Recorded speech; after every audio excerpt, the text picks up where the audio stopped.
I'm going to tell you a little bit about my TEDx Houston talk. I woke up the morning after I gave that talk with the worst vulnerability hangover of my life. And I actually didn't leave my house for about 3 days. The first time I left was to meet a friend for lunch. And when I walked in, she was already at the table, and I sat down, and she said, "God, you look like hell." I said, "Thanks. I feel really, I'm not functioning." And she said, "What's going on?" And I said, "I just told 500 people that I became a researcher to avoid vulnerability, and that when being vulnerable emerged from my data as absolutely essential to wholehearted living, I told these 500 people that I had a breakdown. I had a slide that said breakdown. At what point did I think that was a good idea?" And she said, "I saw your talk live streamed. It was not really you. It was a little different than what you usually do, but it was great." And I said, "This can't happen. YouTube, they're putting this thing on YouTube, and we're going to be talking about 600, 700 people." And she said, "Well, I think, it's too late." And I said, "Let me ask you something." And she said, "Yeah." And I said, "Do you remember when we were in college and really wild and kind of dumb?" She said, "Yeah." And I said, "Remember when we leave a really bad message on our ex-boyfriend's answering machine? Then we'd have to break into his dorm room and then erase the tape." And she goes, "No." So, of course, the only thing I could think of to say at that point was, "Yeah, me neither. Yeah, me neither." And I'm thinking to myself, "Brene, what are you doing? What are you doing? Why did you bring this up? Have you lost your mind? Your sisters would be perfect for this." So I looked back up, and she said, "Are you really going to try to break in and steal the video before they put it on YouTube?" And I said, "I'm just thinking about it a little bit." She said, "You're like the worst vulnerability role model ever." And then I looked at her and I said something that at the time felt a little dramatic, but ended up being more prophetic than dramatic. I said, "If 500 turns into 1,000 or 2,000, my life is over." I had no contingency plan for 4 million. And my life did end when that happened. And maybe the hardest part about my life ending is that I learned something hard about myself, and that was that as much as I would be frustrated about not being able to get my work out to the world, there was a part of me that was working very hard to engineer staying small, staying right under the radar. But I want to talk about what I've learned. There's 2 things that I've learned in the last year. The first is vulnerability is not weakness. And that myth is profoundly dangerous. Let me ask you honestly, and I'll give you this warning. I'm trained as a therapist, so I can outweight you uncomfortably. So if you could just raise your hand, that would be awesome. How many of you, honestly, when you're thinking about doing something vulnerable or saying something vulnerable, think, "God, vulnerability is weakness. This is weakness"? How many of you think of vulnerability and weakness synonymously? The majority of people. Now let me ask you this question. This past week at TED, how many of you, when you saw vulnerability up here, thought it was pure courage? Vulnerability is not weakness. I define vulnerability as emotional risk, exposure, uncertainty. It fuels our daily lives. And I've come to the belief, this is my 12th year doing this research, that vulnerability is our most accurate measurement of courage. To be vulnerable, to let ourselves be seen, to be honest. One of the weird things that's happened is after the TED explosion, I got a lot of offers to speak all over the country. Everyone from schools and parent meetings to Fortune 500 companies. And so many of the calls went like this: hey, Dr. Brown, we loved your TED Talk. We'd like you to come in and speak. We'd appreciate it if you wouldn't mention vulnerability or shame. So, what would you like for me to talk about? There's three big answers. This is mostly, to be honest with you, from the business sector: innovation, creativity, and change. So let me go on the record and say, vulnerability is the birthplace of innovation, creativity, and change.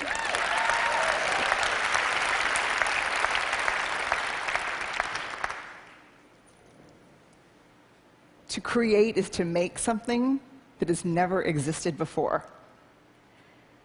There's nothing more vulnerable than that. Adaptability to change is all about vulnerability. The second thing, in addition to really finally understanding the relationship between vulnerability and courage, the second thing I learned is this: we have to talk about shame. And I'm going to be really honest with you. When I became like a vulnerability researcher, and that became the focus because of the TED Talk, and I'm not kidding that. I'll give you an example. About 3 months ago, I was in a sporting goods store buying goggles and shin guards and all the things that parents buy at the sporting goods store. About from 100 feet away, this is what I hear: vulnerability TED, vulnerability TED.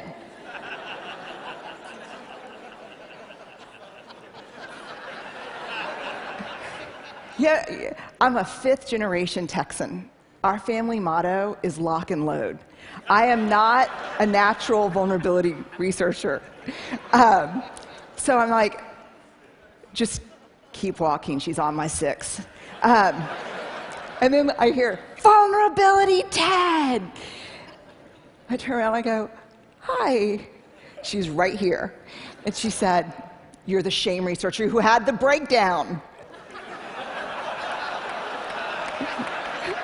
At this point, parents are like pulling their children close to like, look away. And I'm so worn out at this point in my life. I look at her and I actually say, it was a frickin' spiritual awakening.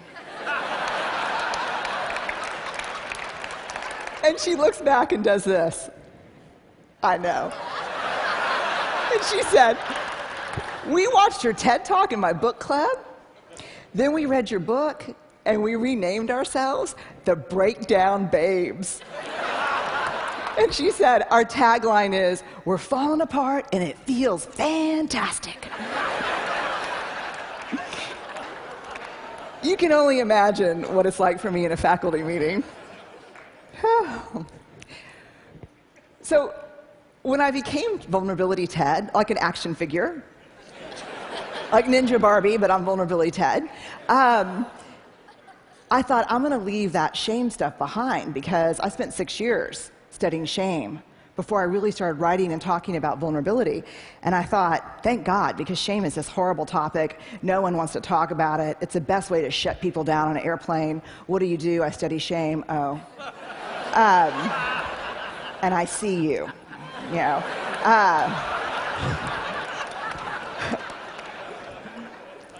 But in surviving this last year, I was reminded of a cardinal rule, not a research rule, but a moral imperative from my upbringing. You gotta dance with the one who brung you. And I did not learn about vulnerability and courage and creativity and innovation from studying vulnerability. I learned about these things from studying shame. And so I want to walk you in to shame. Jungian analysts call shame the swampland of the soul. And we're going to walk in, and the purpose is not to walk in and, you know, construct a home and live there. It is to put on some galoshes and walk through and find our way around. Here's why. We heard the most compelling call ever to have a conversation in this country, and I think globally, around race, right? Yes, we heard that. Yes? Cannot have that conversation without shame. Because you cannot talk about race without talking about privilege, and when people start talking about privilege, they get paralyzed by shame. We heard a brilliant, simple solution to not killing people in surgery, which is have a checklist. You can't fix that problem without addressing shame, because when they teach those folks how to suture, they also teach them how to stitch their self-worth to being all-powerful. And all-powerful folks don't need checklists. And I had to write down the name of this TED Fellow so I didn't mess it up here. Mishkin Ingawale. I hope I did right by you. I saw the TED Fellows my first day here, and he got up and he explained how he was driven to create some technology to help test for anemia because people were dying unnecessarily. And he said, I saw this need, so you know what I did? I made it. And everybody just burst into applause, and they were like, yes! And he said, and it didn't work. And then I made it 32 more times. And then it worked. You know what the big secret about TED is? I can't wait to tell people this. I guess I'm doing it right now. This is like the failure conference. No, it is. You know why this place is amazing? Because very few people here are afraid to fail. And no one that gets on the stage so far that I've seen has not failed. I have failed miserably, many times. I don't think the world understands that because of shame. There's a great quote that saved me this past year by Theodore Roosevelt. A lot of people refer to it as the man in the arena quote. And it goes like this: it is not the critic who counts. It is not the man who sits and points out how the doer of deeds could have done things better and how he falls and stumbles. The credit goes to the man in the arena, whose face is marred with dust and blood and sweat. But when he's in the arena, at best, he wins, and at worst, he loses. But when he fails, when he loses, he does so daring greatly. And that's what this conference to me is about. That's what life is about daring greatly, about being in the arena. When you walk up to that arena and you put your hand on the door and you think, I'm going in and I'm going to try this, shame is the gremlin who says, you're not good enough. You never finished that MBA. Your wife left you. I know your dad really wasn't in Luxembourg, he was in Sing Sing. I know those things that happened to you growing up. I know you don't think that you're pretty enough or smart enough or talented enough or powerful enough. I know your dad never paid attention even when you made CFO.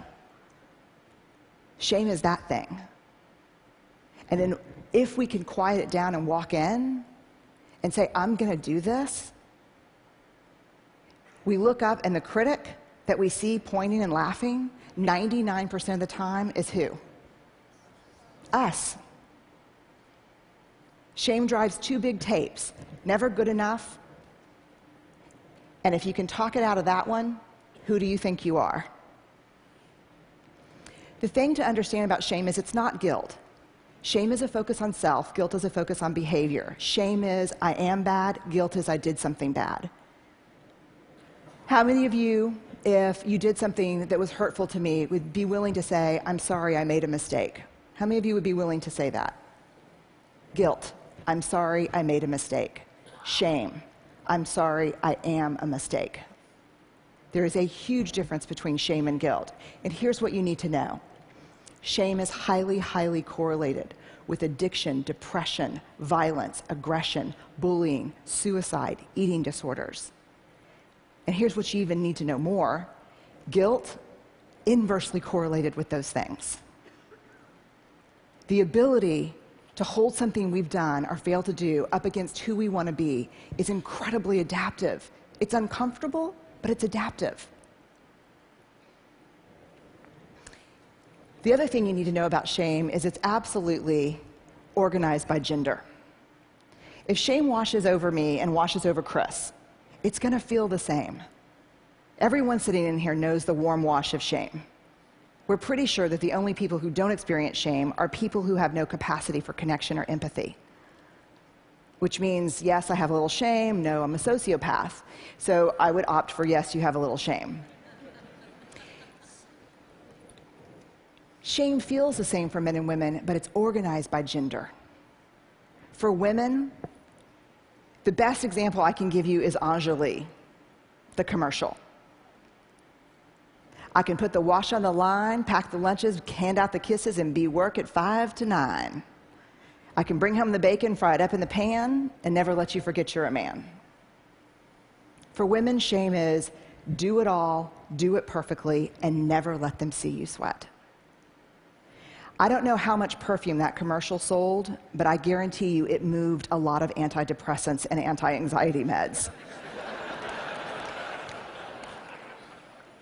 Shame for women is this web of unattainable, conflicting, competing expectations about who we're supposed to be. And it's a straitjacket. For men, shame is not a bunch of competing, conflicting expectations. Shame is one. Do not be perceived as what? Weak. I did not interview men for the first 4 years of my study. And it wasn't until a man looked at me one day after a book signing and said, I love what you have to say about shame. I'm curious why you didn't mention men. And I said, I don't study men. And he said, that's convenient. And I said, why? And he said, because you say to reach out, tell our story, be vulnerable. But you see those books you just signed for my wife and my 3 daughters? I said, yeah.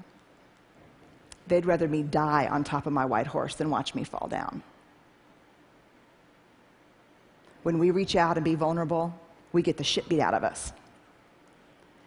And don't tell me it's from the guys and the coaches and the dads. Because the women in my life are harder on me than anyone else. So I started interviewing men and asking questions. And what I learned is this. You show me a woman who can actually sit with a man in real vulnerability and fear, I'll show you a woman who's done incredible work. You show me a man who can sit with a woman who's just had it. She can't do it all anymore. And his first response is not, I unloaded the dishwasher. But he really listens, because that's all we need. I'll show you a guy who's done a lot of work. Shame is an epidemic in our culture. And to get out from underneath it, to find our way back to each other, we have to understand how it affects us and how it affects the way we're parenting, the way we're working, the way we're looking at each other. Very quickly, some research by Mahalik at Boston College. He asked, what do women need to do to conform to female norms? The top answers in this country: nice, thin, modest, and use all available resources for appearance. When he asked about men, what do men in this country need to do to conform with male norms? The answers were always show emotional control, work is first, pursue status, and violence.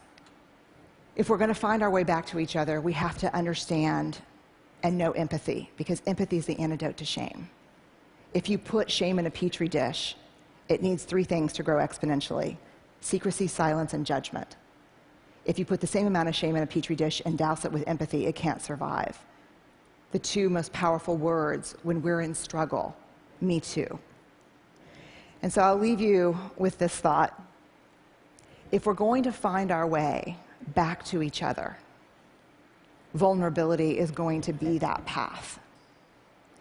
And I know it's seductive to stand outside the arena, because I think I did it my whole life, and think to myself, I'm going to go in there and kick some ass when I'm bulletproof and when I'm perfect. And that is seductive. But the truth is, that never happens. And even if you got as perfect as you could and as bulletproof as you could possibly muster, when you got in there, that's not what we want to see. We want you to go in. We want to be with you and across from you. And we just want, for ourselves and for the people we care about, and the people we work with to dare greatly. So thank y'all very much. I really appreciate it.